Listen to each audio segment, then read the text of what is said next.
नमस्कार। आज हमारे साथ छत्तीसगढ़ के माननीय वित्त मंत्री श्री ओपी चौधरी जी मौजूद हैं।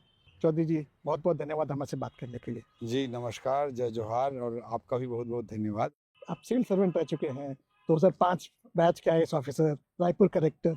इतना ब्राइट सिविल सर्वेंट करियर छोड़ के पॉलिटिक्स क्यों? एक्चुअली ब्यूरोक्रेटिक लाइफ में 13 इयर्स तक रहा और पूरी शिद्दत के साथ अपना 100% देते हुए मैंने काम किया। करियर के एक तरह से मिडिल एज करियर जो होता है, उसमें मैं पीक पर था, रायपुर कैपिटल का कलेक्टर था। तब मेरे दिमाग में आता रहता था कि भई लाइफ में इंडिया में इतना ग्रोथ हो रहा है, इंडिया में इतनी अपॉर्च्युनिटी है, इंडिया में इतने सारे कुछ करने के मौके हैं। तो मुझे लगा कि भई एडमिनिस्ट्रेशन से और भी बड़ा प्लेटफ़ॉर्म इंडियन डेमोक्रेसी में पॉलिटिक्स है। हम उसको पसंद करें या नापसंद करें, लेकिन है बड़ा प्लेटफ़ॉर्म और लोगों के लाइफ में बड़ा इम्पैक्ट और ब्यूरोक्रेसी से भी ज़्यादा बड़ा इम्पैक्ट हम पॉलिटिक्स के माध्यम से ला सकते हैं। वो एक स्टेटमेंट बचपन से मैं पढ़ता था कि अच्छे लोगों के राजनीति में भाग नहीं लेने का पहला दुष्परिणाम होता है कि बुरे लोग अच्छे लोगों पर शासन करते हैं। तो इस थॉट से मैं कहीं न कहीं प्रेरित था और पॉलिटिक्स में आने का डिसीजन लिया और नरेंद्र मोदी जी के, अमित शाह जी के लीडरशिप से भी प्रभावित हुआ कि देश को आगे बढ़ाने के लिए इतना बड़ा एक महायज्ञ चल रहा है, तो उसमें मुझे अपना भी कंट्रीब्यूशन, अपनी भी आहुति देनी चाहिए। इस थॉट प्रोसेस के साथ मैं पॉलिटिक्स में आने का निर्णय लिया। आपने अब आते के साथ ही अपनी छाप छोड़नी शुरू कर दी है। आपने बजट अभी प्रेज़ेंट किया। मुझे बताया गया है कि आपने वो बजट पूरा 100 पन्ने खुद अपने हाथों से लिखा। क्या थॉट था? What prompted you to do that? Actually इस बजट को हम लोग काफ़ी कमिटमेंट के साथ, काफ़ी इमोशन के साथ, काफ़ी अटैचमेंट के साथ बना रहे थे पिछले कुछ महीनों से। और छत्तीसगढ़ को आगे ले जाने के लिए पिछले सवा सालों में हमारे मुख्यमंत्री जी के लीडरशिप में हमने बहुत सारी चीज़ें सोची, बहुत सारी चीज़ें करने का प्रयास किया। और इसी बीच में हम 2047 तक छत्तीसगढ़ को विकसित छत्तीसगढ़ कैसे बनाएँ? जैसे मोदी जी देश के लिए अमृतकाल में एक विज़न लेकर चल रहे हैं, उसी तरह के विज़न के साथ छत्तीसगढ़ अंजोर एक विज़न डॉक्यूमेंट 2047 के विकसित छत्तीसगढ़ के लिए हम प्रिपेयर किए। इसी बीच में हम न्यू इंडस्ट्रियल पॉलिसी लेकर आए और हम अकॉर्डिंगली कोई विज़न डॉक्यूमेंट बना लेना या उसके बारे में सोच लेना और उसके लिए कुछ करना नहीं, ये तो बहुत ही गलत बात होती है। तो हमने उसको टोटली अलाइन करने का प्रयास किया कि हमारे एफर्ट्स, हमारा हर बजट उस डायरेक्शन में दिखे। बजट एक तरह से 1 ईयर प्लान होता है, वो भी उस डायरेक्शन में एक शॉर्ट टर्म प्लान के रूप में दिखाई दे। 2030 तक के लिए, 2030 तक के लिए हमने मिड टर्म टारगेट्स तय किए हैं, मिड टर्म प्लान किया है और 2047 तक के लिए लॉन्ग टर्म प्लानिंग है। तो इन तीनों पे हम स्टेप बाय स्टेप उस डायरेक्शन में आगे बढ़ सकें, इस सोच के साथ बड़े अटैचमेंट के साथ काम कर रहे थे। और मैं स्पीच खुद ही लिख रहा था। तो जब मैं खुद स्पीच लिख रहा हूँ, अपनी भावनाओं को मैं व्यक्त कर रहा हूँ, अपने इमोशंस को व्यक्त कर रहा हूँ, अपने विजन को, अपने कमिटमेंट को, अपने अटैचमेंट को अगर मैं इस स्पीच में ला रहा हूँ, तो शायद वो मेरे हैंड राइटिंग में रहेगी तो अटैचमेंट, इमोशन ज़्यादा अच्छे से रिफ्लेक्ट होगा। तो आई थॉट कि मुझे अपने हाथ से लिखना चाहिए। 100 पन्ने लिखने में आपको कितना समय लगा होगा? आपने कितना समय बिताया इस बजट को बनाने में पूरा? करीब पिछले 5-7 महीने से हम लोग बजट पर काम कर रहे थे और लेकिन पॉलिटिकल लाइफ बड़ी टफ रहती है। तो 1 हफ्ता पहले करीब मैं सोच लिया था कि स्पीच में क्या-क्या कंपोनेंट्स हम डालना चाहते हैं और 23 फ़ेब तक हमारे लोकल इलेक्शंस चल रहे थे छत्तीसगढ़ में और 24 से विधानसभा का सेशन था। तो आखिरी के 4 रात मुझे जागने पड़े और पूरे 4 रात जागकर इसमें 1 डेढ़ घंटे ही सोता था मैं और उस बजट को हाथ से लिखने का काम, फाइनल काम किया। बहुत कमेंडेबल है एक्चुअली। शायद इतिहास में पहली बार होगा किसी वित्त मंत्री ने अपने हाथों से खुद अपना बजट लिखा हो। हाँ, शायद ये बात है बट मैं उस समय ऐसा सोचा नहीं था। बजट की बात करते हैं। पिछले बजट में ज्ञान की बात हुई थी, इस बजट में गति की बात है। अब क्या फिलॉसफी है? कहाँ ले जाना चाहते हैं हम छत्तीसगढ़ को इस बजट के माध्यम से? जी, ज्ञान की बात नरेंद्र मोदी जी के विज़न से हम प्रेरित थे। पिछले बजट में हमारे बजट का और विकास का, छत्तीसगढ़ के विकास का केंद्र बिंदु हमने ज्ञान को स्वीकार किया कि ज्ञान अर्थात गरीब, युवा, अन्नदाता और नारी। तो बेसिकली ज्ञान का जो कॉन्सेप्ट है, वो समावेशी विकास का कॉन्सेप्ट है, इंक्लूसिव डेवलपमेंट का, अंत्योदय का, समाज के आखिरी छोर पर खड़े व्यक्ति के कल्याण का कॉन्सेप्ट है। तो जब हम इस तरह के थॉट के साथ जब आर्थिक विकास को हम गति देते हैं, तो हमारे लिए इम्पोर्टेंट होता है कि उसमें समाज के आखिरी छोर के व्यक्ति का भी इंक्लूसिव ग्रोथ के पॉइंट ऑफ व्यू से हम ध्यान रखें। बट मैं ये रियलाइज़ करता हूँ मेरे आर्थिक समझ की दृष्टि से, सीमित आर्थिक समझ की दृष्टि से कि ज्ञान के कॉन्सेप्ट को या समाज के इंक्लूसिव ग्रोथ को इंश्योर करने के लिए आर्थिक विकास भी उतना ही ज़रूरी है। जब तक हम आर्थिक विकास नहीं करेंगे हम इंक्लूसिव ग्रोथ को इंश्योर नहीं कर सकते, या वेलफेयर स्कीम्स जो है उसको हम नहीं ला सकते। आजकल सारे स्टेट्स में वेलफेयर स्कीम्स की हर तरफ झड़ी लगी हुई है, और एक तरह से लोकतंत्र में सही भी है कि विकास का एक हिस्सा गरीब लोगों को, युवा को, अन्नदाता को, जो भी जरूरतमंद है उसको मिलना चाहिए, बट वो बिना इकोनॉमिक ग्रोथ के संभव नहीं है।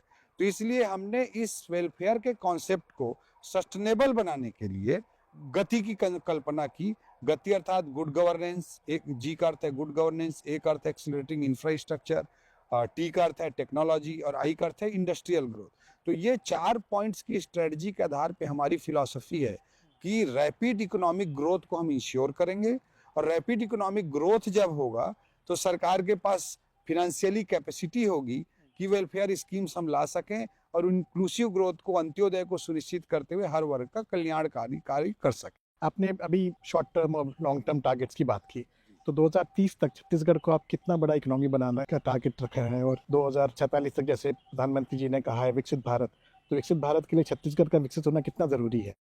मैं पहले विकसित छत्तीसगढ़ की बात करूं तो पूरा देश में आज एक विकासशील राष्ट्र को विकसित राष्ट्र बनाने के लिए एक विजन के साथ, पहले भी अनेकों बार किए गए कि हम 2000 पहले 21st सेंचुरी की बात होती थी, लेकिन अकॉर्डिंगली एक्शन नहीं होता था, विजन के अकॉर्डिंग एक्शन नहीं होता था।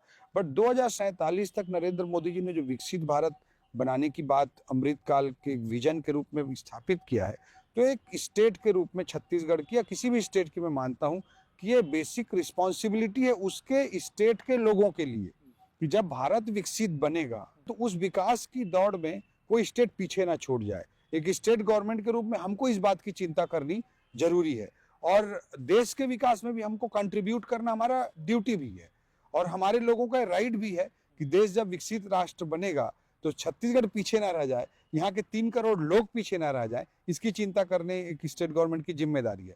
उस दृष्टिकोण से हमने 2047 तक छत्तीसगढ़ को विकसित छत्तीसगढ़ बनाने का एक विजन डॉक्यूमेंट, एक कंक्रीट प्लान के साथ प्रस्तुत किया है। और दूसरी जो चीज आपने मिड टर्म की बात कही, हमने अपने कार्यकाल के 5 सालों के लिए जीडीपी को डबल करने का एक बहुत ही महत्वाकांक्षी लक्ष्य रखा है। हमारे 5 लाख करोड़ की लगभग जीडीपी थी, हम जब सरकार में अभी आए 1.25 साल पहले, तो हमारा टारगेट है कि हमारे सरकार के 5 सालों के भीतर हम इस जीडीपी को डबल करते हुए 10 लाख करोड़ रुपए तक पहुंचाएं। उसके लिए लगभग इंक्लूडिंग इन्फ्लेशन हमको जो ग्रोथ रेट की जरूरत है वो 14% के लगभग है, जो बहुत बड़ा महत्वाकांक्षी लक्ष्य है। बट हमारे मुख्यमंत्री जी की लीडरशिप में हम ये कर पाएंगे, मुझे पूरा भरोसा है। आपने बजट में कोई टैक्स नहीं बढ़ाया, आम आदमी को किसी बोझ में नहीं डाला, जी। जबकि उनका बोझ कम किया है। छत्तीसगढ़ एक ऐसा स्टेट था जिसमें पेट्रोल डीजल के दाम बहुत बढ़े हुए थे। जी। अगर स्टेट्स की बात करें तो सब छत्तीसगढ़ ऐसा स्टेट आता है जिसमें बोलते थे कि पेट्रोल डीजल बहुत महंगा है, आपने उसका दाम घटा दिया। ये कैसे पॉसिबल किया आपने, क्या फिस्कल मैथ्स लगाया? इकोनॉमी में जब हम काम करते हैं किसी बड़े सिस्टम में, किसी स्टेट की इकोनॉमी के लिए या कंट्री की इकोनॉमी के लिए जब हम काम करते हैं, बात करते हैं, तो मुझे लगता है कि मोस्ट इम्पॉर्टेंट चीज़ जो है वो गवर्नेंस है। गवर्नेंस अगर आपका नहीं रहेगा, टैक्स आप कितना भी ज़्यादा रेट रखेंगे, उससे आपका रेवेन्यू कलेक्शन नहीं बढ़ने वाला। तो पिछले 1.25 सालों से हमारा पूरा फोकस रहा है कि हम गवर्नेंस पर ध्यान दें। तो गवर्नेंस के हिसाब से हमने सब जगह टेक्नोलॉजी का यूज करके, प्रोसेस सिंप्लीफिकेशन करके, कंप्लायंस बर्डन को कम करके, ईज ऑफ डूइंग बिजनेस करके, ट्रांसपेरेंसी ला करके हमने प्रोसेसेस को और गवर्नेंस को इम्प्रूव करने का काम किया। और पिछले साल का भी मैं बताना चाहूँगा कि बिना किसी प्रकार का रेट बढ़ाए हमारे परिवहन में, ट्रांसपोर्ट में जो रेवेन्यू आते हैं वो करीब 20% के लगभग बढ़ गए हैं। जीएसटी में हम पूरे देश में फरवरी तक के डेटा के हिसाब से पूरे देश में बेस्ट परफॉर्मिंग 3 स्टेट्स में है, टॉप के 3 स्टेट्स में है। हमारा पंजीयन जो लैंड जो पंजीयन होता है, रजिस्ट्रेशन होता है, उसके रेवेन्यू में हमारा 20% के लगभग का ग्रोथ है। एक्साइज रेवेन्यू में पहले कच्चा पक्का होता था, बैड गवर्नेंस था पिछले 5 सालों में कांग्रेस के टाइम में, उसमें हमारा रिमार्केबल ग्रोथ है। तो गवर्नेंस से इम्प्रूव करना टैक्स को, ये हमारी पहली रणनीति है। और दूसरा, जैसे मैंने इस बजट में गति की बात कही है, तो हम इंफ्रा पे, इंडस्ट्रियल ग्रोथ पे, उस पर सब पर फोकस करते हुए रैपिड इकोनॉमिक ग्रोथ को इंश्योर करेंगे। तो जब आपका इकोनॉमिक ग्रोथ होगा तो रेवेन्यू कलेक्शन अपने आप बढ़ेगा। तो गवर्नेंस एंड इकोनॉमिक ग्रोथ ये दो पिलर पे हमारा फोकस है कि रेवेन्यू हमारा कैसे बढ़े, और पिछले 1.25 सालों में गवर्नेंस के थ्रू हमने इसमें सफलता पाई है। और इस बार रैपिड इकोनॉमिक ग्रोथ को हैवी कैपेक्स के माध्यम से, हैवी इंडस्ट्रियल डेवलप तेजी रैपिड इंडस्ट्रियल डेवलपमेंट के माध्यम से हम दूसरे फैक्टर से और तेजी से ग्रोथ ला पाएंगे। तो टैक्स का रेट इंपॉर्टेंट नहीं होता, गवर्नेंस और इकोनॉमिक ग्रोथ इंपॉर्टेंट होता है रेवेन्यू कलेक्शन को बढ़ाने के लिए। That is my philosophy. 2023 में जब भाजपा सरकार चुन के आई थी छत्तीसगढ़ में, तो भाजपा ने बहुत सारे वादे किए थे महिलाओं के लिए, सब्सिडाइज गैस के लिए। क्या आपने वो सारे अपने इलेक्शन वादे, चुनावी वादे जो थे, सब पूरे कर दिए हैं, और उसका एक्सचेकर पे कितना बर्डन आया है? मोदी की गारंटी के साथ हम लोग चुनाव में उतरे थे, और एक वेलफेयर डेमोक्रेटिक स्टेट में हमने जो वादे किए थे, हमने मैं मानता हूं कि 1.25 सालों में इतने सारे वादे करने वाली देश की स्टेट गवर्नमेंट्स में ये पहली सरकार मैं मानता हूं, जितने इतने बड़े बड़े जो हमारे वेलफेयर स्कीम्स को लागू करके दिखाया। इसी 1.25 साल के भीतर में हमने 3100 रुपये धान की खरीदी, पर एकड़ 21 क्विंटल से धान की खरीदी, और उसमें जो डिफरेंस अमाउंट आता है उसका एकमुश्त भुगतान करके दिखाया। पिछले 1 सालों में गवर्नमेंट ऑफ इंडिया की स्कीम जो पीएम किसान सम्मान निधि है, इसको जोड़ दें, पैडी प्रोक्योरमेंट को जोड़ दें, डिफरेंस का अमाउंट जोड़ दें, ये सारी स्कीम्स के तहत जो हम किसानों को पेमेंट करते हैं, उसमें पिछले 2 सीजन गए हैं इस 1.25 साल में, उसमें 1 लाख करोड़ रुपए से अधिक की राशि का भुगतान हमने किसान भाइयों के लिए किया है। 8,000 करोड़ रुपए के लगभग का एनुअल हम पेमेंट महतारी वंदन योजना के तहत वुमन एम्पावरमेंट के लिए कर रहे हैं। प्रधानमंत्री आवास योजना, जिसे पिछली सरकार ने 5 साल तक रोक रखा था, 18 लाख लोगों को हम आवास देने के लिए इस बार करीब 4-5 हजार करोड़ रुपए का payment first installment, second installment के रूप में कर चुके हैं। 2 साल के बोनस के रूप में 3,700 करोड़ रुपए का हमने भुगतान किया। जो लैंडलेस एग्रीकल्चरल लेबर हैं, भूमिहीन कृषक मजदूर हैं, उनके लिए दीनदयाल जी के नाम पे हम एक योजना चलाते हैं, उसके तहत हम 5,62,000 लोगों को 562 करोड़ का पेमेंट की है।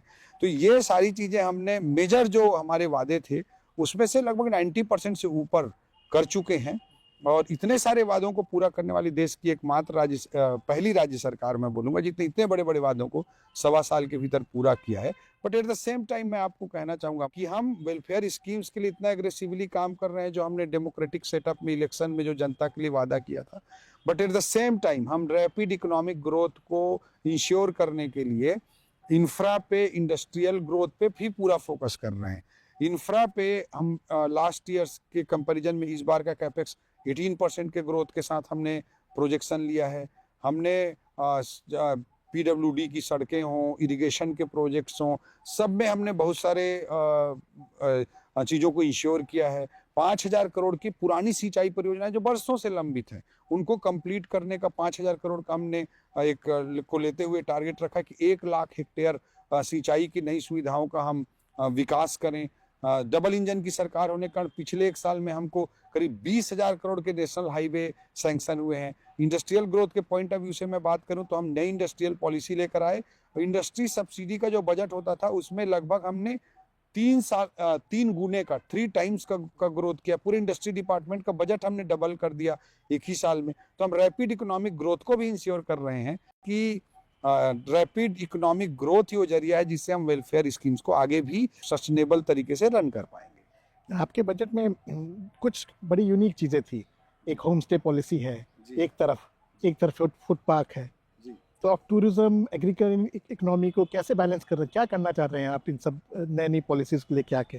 देखिए, हमारा मानना है कि छत्तीसगढ़ प्रकृति का बहुत ही खूबसूरत क्षेत्र है, और यहाँ की एक मेजर प्रॉब्लम परसेप्शन प्रॉब्लम की रही है कि लोगों को लगता है कि रायपुर भी जा रहे हैं तो पता नहीं नक्सलियों की गोलियां चलने लग जाएंगी, या मेरा जो गृह जिला रायगढ़ है वहाँ से दंतेवाड़ा की दूरी 700 किलोमीटर है, और इवन दंतेवाड़ा हेडक्वार्टर भी जाएंगे तो अपने आप में कोई समस्या नहीं है।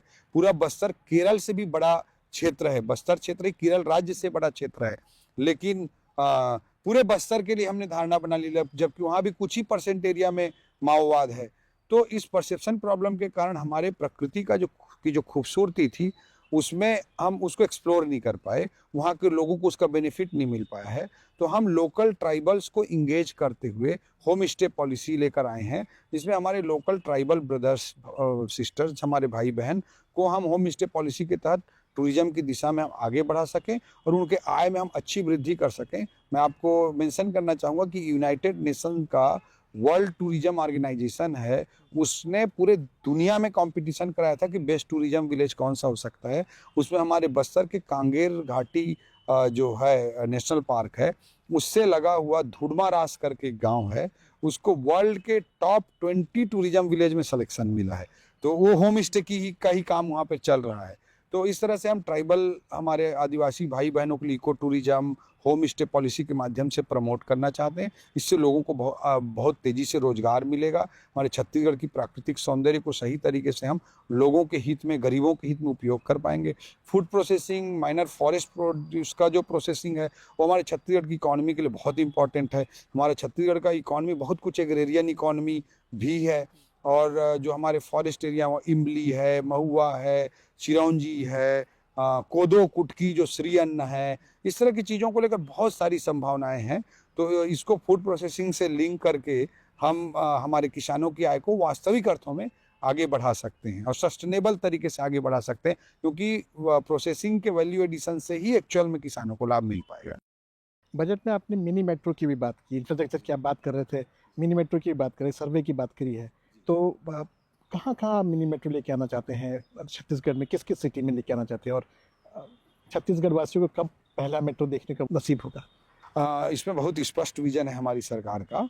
हमारे मुख्यमंत्री जी के लीडरशिप में हमने तय किया है कि अर्बन ग्रोथ को भी हम बराबर फोकस करके चलेंगे, क्योंकि जो ग्रोथ के इंजन होते हैं किसी भी स्टेट, किसी भी कंट्री के लिए, वो अर्बन सेंटर होते हैं। हम अर्बन एरिया को इग्नोर करके गांवों का विकास नहीं कर सकते या गरीबों का कल्याण नहीं कर सकते। तो जो मेजर इकोनॉमिक ग्रोथ है, रेवेन्यू कलेक्शन है, वो अर्बन एरिया से ही आना होता है। तो हमने इसलिए तय किया कि हमारी जो कैपिटल है, हमारा जो राजधानी है रायपुर, नई कैपिटल सिटी बनी है हमारी नवा रायपुर, और साथ में लगा हुआ भिलाई एरिया है, दुर्ग एरिया है, जहाँ आज़ादी के बाद से ही स्टील प्लांट आया भिलाई में, इस तरह के एरिया हैं। थोड़ा उससे दूर राजनांदगांव है। इस पूरे अंचल को मिलाकर एक इंटीग्रेटेड प्लानिंग हम करें।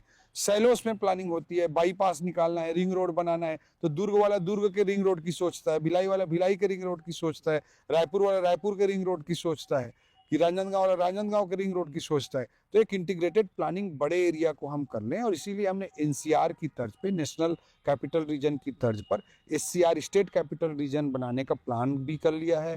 इस बार ऑफिस भी हम स्टार्ट करने का प्रोविजन, उसके लिए सेटअप, मैन पावर का भी प्रोविजन इस बजट में लेकर आ गए हैं, और एक इंटीग्रेटेड प्लानिंग पर हम फोकस कर रहे हैं। और जब हम इंटीग्रेटेड एक बड़ा अर्बन सेंटर डेवलप करते हैं तो अर्बन ट्रांसपोर्ट इक्वली इंपॉर्टेंट हो जाता है।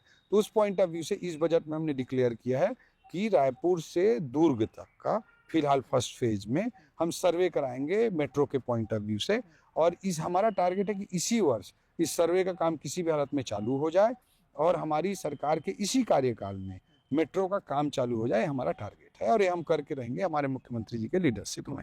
इंफ्रास्ट्रक्चर में एक एयरपोर्ट्स भी होता है, कनेक्टिविटी नहीं होगी तो लोग बाग आ नहीं पाएंगे, बिजनेस नहीं हो पाएगा, टूरिज्म नहीं हो पाएगा। आपने बजट में एयरपोर्ट भी थोड़ा सा डेवलपमेंट के लिए फोकस किया है, क्या विजन है, क्या करना चाहते हैं, कितने एयरपोर्ट और डेवलप करना चाहते हैं छत्तीसगढ़ में आप? रैपिड इकोनॉमिक ग्रोथ के लिए एविएशन सबसे इम्पॉर्टेंट एरिया है। हमारा छत्तीसगढ़ बहुत बड़ा, जोग्राफिकली बहुत बड़ा राज्य है। इसको छोटे राज्य के बारे में एक परसेप्शन है लोगों का, but we are 9th largest state of country. Tamil Nadu से भी हम बड़े हैं, बिहार से भी हम बड़े हैं, लेकिन एक छोटे स्टेट का परसेप्शन है। तो इसमें ट्रांसपोर्ट बहुत इंपॉर्टेंट हो जाता है, कनेक्टिविटी बहुत इंपॉर्टेंट हो जाता है। तो इसीलिए मोदी जी की उड़ान योजना के बाद पहले तो कोई सोच भी नहीं सकता था कि बस्तर में एयरपोर्ट होगा या अंबिकापुर सरगुजा अंचल में एयरपोर्ट होगा। मोदी जी की उड़ान स्कीम के कारण संभव हो पाया है। हम इसी प्रोसेस को आगे बढ़ाते हुए आज, पहले छत्तीसगढ़ में एक ही एयरपोर्ट हुआ करता था, आज रायपुर के अलावा जगदलपुर, अंबिकापुर, बिलासपुर के एयरपोर्ट चालू हो गए। हम VGF scheme, viability gap funding scheme ला करके जो उड़ान के अंतर्गत जो फ्लाइट हमको मिल रही उनको चला रहे हैं, ताकि अर्बन कनेक्टिविटी को इम्प्रूव किया जा सके। और मोदी जी का जो विजन है हवाई चप्पल पहनने वाला भी हवाई जहाज से उड़े, ये हम प्रदेश में करेंगे ताकि रैपिड इकोनॉमिक ग्रोथ सुनिश्चित हो सके। छत्तीसगढ़ बहुत ज़्यादा रिसोर्स रिच स्टेट है, बहुत मिनरल्स हैं, बहुत सारी इंडस्ट्रीज़ का स्कोप है। आप उस अपनी जो धरोहर है, जो आपके रिसोर्सेज हैं, मिनरल रिसोर्सेज है, उनको आप कैसे एक्सप्लॉइट करना चाहते हो, कैसे उनको दोहन करके उनसे रैपिड इकोनॉमिक डेवलपमेंट स्टेट का ही और देश का भी कैसे करना चाहते हैं? क्या पॉलिसी है आपका मिनरल डेवलपमेंट के लिए और इंडस्ट्रियल डेवलपमेंट के लिए? जो हमारे मिनरल्स हैं हमारे छत्तीसगढ़ के असली संसाधन हैं, और इसको एक्सप्लोर करके हम गरीबों के कल्याण की योजना, समाज के आखिरी छोर पर खड़ा जो अंत्योदय है उसके कल्याण की योजना हम चला पाएँ। इसके लिए ज़रूरी है कि मिनरल्स एक्सप्लोर हों, but at the same time sustainability का, इन्वायरमेंटल एंगल का, जो लोग उससे अगर कोई प्रभावित हो रहा है उसका प्रॉपर रिहेबिलिटेशन का, ये सारे चीज़ों को बैलेंस करते हुए ही हमारी सरकार काम करेगी किसी भी दिशा में। और जो हमारा कोर है वो मिनरल्स हैं, हेवी इंडस्ट्री हैं, बट हम उसमें उस कोर के अलावा थोड़ा डाइवर्सिफिकेशन पर भी फोकस कर रहे हैं कि लेबर इंटेंसिव मैन्युफैक्चरिंग है, जैसे टेक्सटाइल हैं, इस तरह की चीज़ें हैं, नए सनराइज सेक्टर हैं, जैसे सेमीकंडक्टर हो गया या डेटा सेंटर हो गया, फार्मास्यूटिकल हो गया, इस तरह की जो नई चीज़ें हैं, मेडिसिटी, एजुसिटी, सर्विस सेक्टर को भी हम तेज़ी से ग्रो कराने का हमारा इंडस्ट्रियल पॉलिसी क्लियर विजन रखता है। इस तरह से कंबाइंड पॉलिसी के साथ हम आगे बढ़ रहे हैं। मिनरल्स में आपने बात की है तो रेयर मिनरल्स भी छत्तीसगढ़ में बहुत हैं, मतलब जो नॉर्मल कोल या आयरन वो सब तो एक्सप्लोर बरसों नहीं दशकों से हो ही रहा है, बट नई अपॉर्चुनिटीज़ भी है कि जैसे टीन, हम देश के ओनली टीन प्रोड्यूसिंग स्टेट हैं जो बस्तर रीजन में मिलता है, या अभी कटघोरा में हमारे लिथियम का बहुत बड़ा डिपॉजिट मिला है, तो लिथियम ईवी के पॉइंट ऑफ व्यू से बहुत इंपॉर्टेंट है, तो वो सब को भी हम एक्सप्लोर कर रहे हैं ताकि छत्तीसगढ़ के अंत्योदय में उस राशि का उपयोग हो सके, but at the same time environmental angle से और इंक्लूसिव ग्रोथ और रिहेबिलिटेशन का कोई इशू आता है उस पर भी हमारी सरकार बहुत संवेदनशीलता से काम करने के लिए प्रतिबद्ध है। छत्तीसगढ़ इन्वेस्टमेंट डेस्टिनेशन बनाने के लिए आप क्या करते हैं? मतलब what are you doing to attract, मतलब जब तक ईज ऑफ डूइंग बिजनेस नहीं होगा, पॉलिसीज नहीं होंगे, इन्वेस्टर नहीं आएगा, आपका इंटेंशन सबसे, what are you doing to attract for companies to come and invest in your state? हम गवर्नेंस पे पूरा फोकस कर रहे हैं। हमारा जो रैपिड इकोनॉमिक ग्रोथ की स्ट्रेटजी है, जो गति, उसका पहला बिंदु ही गवर्नेंस पर टिका है, गुड गवर्नेंस है। तो हमारा पहला फोकस है कि हम गवर्नेंस दें लोगों को, क्योंकि हम कोई भी सब्सिडी लाते हैं, सब्सिडी उतना अट्रैक्ट नहीं कर सकता किसी इन्वेस्टर को जितना गवर्नेंस कर सकता है। That is my view. Subsidy is equally important, but at the same time governance is much more important, मेरा ये मानना है। तो इसीलिए हमारी सरकार पूरी तरह से ईओडीबी पे, ईज ऑफ डूइंग बिजनेस पे पूरी तरह से फोकस कर रही है, प्रोसेस सिंप्लीफिकेशन पे फोकस कर रही है, कंप्लायंस बर्डन को कम करने की कोशिश कर रहे हैं। अलग अलग 20 विभागों में 216 जो रूल्स रेगुलेशंस अननेसेसरी हैं उनको एबॉलिश करने का, उनको समाप्त करने का हमने एक लिस्टिंग कर लिया है, उस पर काफ़ी काम किया है। तो गवर्नेंस हमारा पहला फोकस है। दूसरा, हमने अपने इसी 1.25 साल के पहले साल में ही न्यू इंडस्ट्रियल पॉलिसी भी इंट्रोड्यूस कर दिया है, जिसमें हम सब्सिडी के पॉइंट ऑफ व्यू से भी कॉम्पिटिटिव होने पर, वेरियस जितने भी स्टेट हैं देश के, उनसे सब पे कॉम्पिटिटिव होने पर पूरा फोकस है, क्योंकि आज इन्वेस्टर को लाने के लिए आपको कॉम्पिटिशन करना पड़ेगा, ये क्लियर है। तो उस पॉइंट ऑफ व्यू से हमने कॉम्पिटिटिव अपनी इंडस्ट्रियल पॉलिसी भी बनाई है, कोर सेक्टर का भी ध्यान रखा है, और जो न्यू सनराइज सेक्टर हैं उनको एक स्पेशल हमने फोकस दिया है। जो हमारे less developed, industrially less developed area हैं उन पर स्पेशल फोकस करके स्पेशल सब्सिडी प्रोवाइड करने का हमारा पूरा फोकस रहा है। और इंडस्ट्रियल पॉलिसी पे सबसे बड़ा जो हमारा इस बार का इम्पॉर्टेंट पॉइंट है, वो पहले जो सब्सिडीज और छूट दिए जाते थे वो इन्वेस्टमेंट के अमाउंट पर दिए जाते थे। अगर आप 1,000 करोड़ से ज़्यादा की इन्वेस्टमेंट करेंगे तो आपको ये छूट मिलेगी, ये छूट मिलेगी, ये सुविधा मिलेगी, इस तरह का हमारा बेसिक पैरामीटर होता था। इस इंडस्ट्रियल पॉलिसी में हमने पूरी फिलॉसफी को चेंज कर दिया, और जो छूट हैं, सब्सिडीज हैं, उनको इन्वेस्टमेंट के अमाउंट पर बेस ना करके एम्प्लॉयमेंट क्रिएशन पर, रोजगार सृजन पर आधारित कर दिया है। आप अगर 1,000 लोगों को रोजगार देंगे तो आपको ये छूट मिलेगी, ये सुविधा मिलेगी। ये बेसिक पॉलिसी शिफ्ट है हमारे इंडस्ट्रियल ग्रोथ का। तो और इसमें मैं बताना चाहूँगा कि 2 इन्वेस्टर्स कनेक्ट प्रोग्राम हमारे चीफ मिनिस्टर साहब के हैं बॉम्बे में, दिल्ली में, उसी के बाद से अभी हमारी इंडस्ट्रियल पॉलिसी आए चंद महीने हुए हैं, और लगभग 1 लाख करोड़ से ऊपर की राशि का प्रोसेस आगे बढ़ चुका है। और so many sectors are evolving, जैसे सेमीकंडक्टर का भी एक लाइन क्लियर हो गया, डेटा सेंटर का लाइन क्लियर हो गया, आईटी सर्विसेज हमारे यहाँ नहीं थी वो चालू हो गए, 700 लोगों का रिक्रूटमेंट भी हो गया आईटी में। तो सर्विस सेक्टर पर भी हमारा इक्वली फोकस है। मेडिकल टूरिज्म के रूप में हम रायपुर को हम डेवलप करना चाह रहे हैं, वेडिंग डेस्टिनेशन के रूप में हम डेवलप करना चाह रहे हैं। तो ये सारी चीज़ सर्विस सेक्टर भी हम फोकस कर रहे हैं, क्योंकि हमारा सेकेंडरी सेक्टर तो ऑलरेडी बहुत ही स्ट्रांग है, बट अब टर्सरी सेक्टर को, लेबर इंटेंसिव सेक्टर को फोकस कर रहे हैं, ताकि हमारे युवाओं को ज़्यादा से ज़्यादा रोजगार भी हम दे सकें। छत्तीसगढ़ परहैप्स एकमात्र स्टेट था जिसमें एनर्जी सरप्लस था, मतलब पावर ज़्यादा था, तो आप एक्सपोर्ट करते थे दूसरे स्टेट्स को। अब तो आप बांग्लादेश को भी एक्सपोर्ट करते हैं। आप क्लीन एनर्जी के लिए भी कुछ कर रहे हैं, सोलर, विंड और एनर्जी प्रोडक्शन और बढ़ाने के लिए कुछ और नीति लेके आ रहे हैं? हमारे छत्तीसगढ़ के डेवलपमेंट का जो स्वर्णिम काल था 2003 से 2018 के 15 साल थे। 2018 से 2023 तक 5 साल का ग्रहण लग गया था। फिर जनता ने भाजपा को समझते हुए आशीर्वाद दिया है। तो ये मैं बताना चाहूँगी, जब छत्तीसगढ़ राज्य बना तब हमारे छत्तीसगढ़ का इलेक्ट्रिसिटी प्रोडक्शन 7300 मेगावाट था, 7300 मेगावाट था। आज हम 18,000 मेगावाट से अधिक का बिजली प्रोडक्शन करते हैं। तो ये यहाँ पे एक इस तरह का इकोसिस्टम है, कोल का, ट्रांसपोर्ट का, रेलवे का, पानी का। उसके बाद थर्मल पावर तो आता है, बट थर्मल पावर का पॉल्यूशन भी होता है, उस चीज़ को भी हमको ध्यान में रखकर काम करना है। तो हम थर्मल पावर हमारा एक स्ट्रेंथ रहा है, उसको भी हम आगे बढ़ाएंगे। But at the same time अब क्लीन एनर्जी पर हमारा विशेष फोकस है। यहाँ पे सनलाइट भी बहुत ज़्यादा है छत्तीसगढ़ में, सोलर की बहुत इमेंस पोटेंशियल है, जो हाइडल भी बहुत कम अपॉर्चुनिटी है, बट जहाँ जहाँ अपॉर्चुनिटी हाइडल को भी हम एक्सप्लोर करने जा रहे हैं। तो क्लीन एनर्जी पे हमारा इक्वली फोकस है। जो हमने विजन डॉक्यूमेंट बनाया है उस पर सस्टेनेबिलिटी पे बहुत ज़्यादा फोकस है, क्योंकि आगे लॉन्ग टर्म में सस्टेनेबल डेवलपमेंट ही जाके सस्टेन करेगा। तो हमने ग्रीन स्टील की भी उसमें बात कही है, तो उस पक्षों को भी हम रिन्यूएबल एनर्जी के सेक्टर्स को भी इक्वली प्रमोट करेंगे। छत्तीसगढ़ इस साल अपना सिल्वर जुबली मना रहा है, 25 साल स्थापना के होने वाले हैं। क्या सोशो इकोनॉमिक जर्नी रही है छत्तीसगढ़ की? क्या डेवलपमेंट रहा है? आपने क्या देखा 25 सालों में जो पिछले 5 दशकों में नहीं दिखा था? जो 1956 में 1956 में मध्य प्रदेश बना था और उसी का हिस्सा हमारा छत्तीसगढ़ था। लगभग 5 दशक का, 4.5 दशक का समय छत्तीसगढ़ के लिए बड़ा नेगेटिव ही रहा, मैं कहना चाहूँगा। कहीं ना कहीं मध्य प्रदेश के ज़माने में इग्नोर ही होता रहा कि बस्तर जैसे हमारे क्षेत्र है जो केरल राज्य से भी बड़े थे, लेकिन 1998 तक एक सिंगल डिस्ट्रिक्ट था। केरल से बड़े राज्य अगर एक सिंगल डिस्ट्रिक्ट हो तो क्या एडमिनिस्ट्रेशन होगा, क्या वेलफेयर स्टेट होगा? इस तरह के प्रॉब्लम्स रहे। कहीं ना कहीं ये एरिया इग्नोर था। नॉर्थ साउथ कनेक्टिविटी बहुत पुअर रही थी। 44% एरिया फॉरेस्ट था। तो बहुत सारे प्रॉब्लम्स थे और एक कहीं ना कहीं पॉलिटिकल इग्नोरेंस भी था इस अंचल को लेकर। उसके कारण इस अंचल का बहुत नुकसान हुआ। बट जब स्टेट बना उसके बाद की जो 25 साल की हमारी जर्नी है वो बहुत इंपॉर्टेंट रही है। जैसे एक मेडिकल कॉलेज हुआ करता था, हम तो उस समय 10, मैं छत्तीसगढ़ का ही रहने वाला हूँ, रायगढ़ का। तो एक मेडिकल कॉलेज हुआ करता था जब हम 12th पास होकर निकले, जब छत्तीसगढ़ बना था। तो आज हमारे पास 14 से अधिक मेडिकल कॉलेज बन गए। जो हमारे स्टेट की जीडीपी थी वो 21,000 करोड़ की हुआ करती थी, आज लगभग 30 गुना की वृद्धि के साथ 6 लाख करोड़ के पास पहुंच चुकी है हमारी स्टेट की जीडीपी।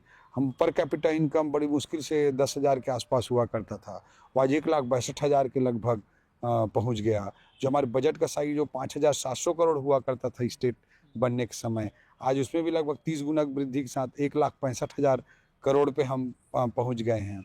एक भी राष्ट्रीय स्तर का संस्थान पूरे छत्तीसगढ़ में नहीं था। आज हमारे छत्तीसगढ़ में आईआईटी भी है, ट्रिपल आईटी भी है, नेशनल लॉ यूनिवर्सिटी भी है, एम्स भी है, एनआईटी भी है, सीपेड भी है। इस बजट में मैंने निफ्ट का भी हमारी सरकार ने ऐलान कर दिया है। तो सारे राष्ट्रीय स्तर के संस्थान यहाँ आ गए। बिजली प्रोडक्शन की मैंने बात कही, 7,300 मेगावाट से 18,000 मेगावाट तक बिजली प्रोडक्शन पहुँच गया। 1,500 बड़ी मुश्किल से बैंक ब्रांचेस होते थे, वो आज 6,500 बैंक ब्रांचेस हो गए। तो इस तरह से छत्तीसगढ़ ने एक रिमार्केबल प्रोग्रेस इन 25 सालों में किया है। और इन 25 सालों में सोशियो जो इंडिकेटर्स हैं उस पर भी, चाहे आईएमआर हो, एमएमआर हो, छत्तीसगढ़ को मध्य प्रदेश के रूप में पहले बीमारू राज्य के रूप में परिभाषित किया जाता था। बड़ा दुर्भाग्य था हमारा। बट आज सारे सोशल पैरामीटर्स पर अब देखेंगे, आईएमआर, एमएमआर, जितने भी सोशल पैरामीटर्स पर लेंगे उस पर भी रिमार्केबल इंप्रूवमेंट आए हैं। तो इन 25 सालों में हमने basic infrastructure, basic socio economic indicators को एक अच्छी स्थिति में पहुंचाया है। अब हम एक नए विजन के साथ एक लॉन्चिंग पैड पर खड़े हैं, जहां से हम एक नई रफ्तार के साथ, रैपिड इकोनॉमिक ग्रोथ के साथ, हमारे इंक्लूसिव ग्रोथ को इंश्योर करते हुए, अंत्योदय को इंश्योर करते हुए एक नई छलांग लगाने के लिए हमारा स्टेट तैयार है। उसके लिए हमारे मुख्यमंत्री जी की लीडरशिप में हमारा छत्तीसगढ़ तैयार है। और आने वाले वर्षों में Chhattisgarh will be the biggest bet. जब आप कोई इन्वेस्टर आता है, कोई भी आदमी आता है, तो वो जनरली जो यहाँ पे चकाचौंध होती है उसको फोकस करता है। चकाचौंध से दूर एक नेगेटिव परसेप्शन कई लोगों के दिमाग में स्टेट को लेकर रहता है, बट मैं कहना चाहता हूँ ये सबसे ज़्यादा पोटेंशियल वाला जगह है, और जो इस पे बेट लगाएगा वो सबसे बड़ा विनर होगा। Thank you so much Chaudhary साहब, हमसे बात करने के लिए। Thank you so much. तो जय जवाहर।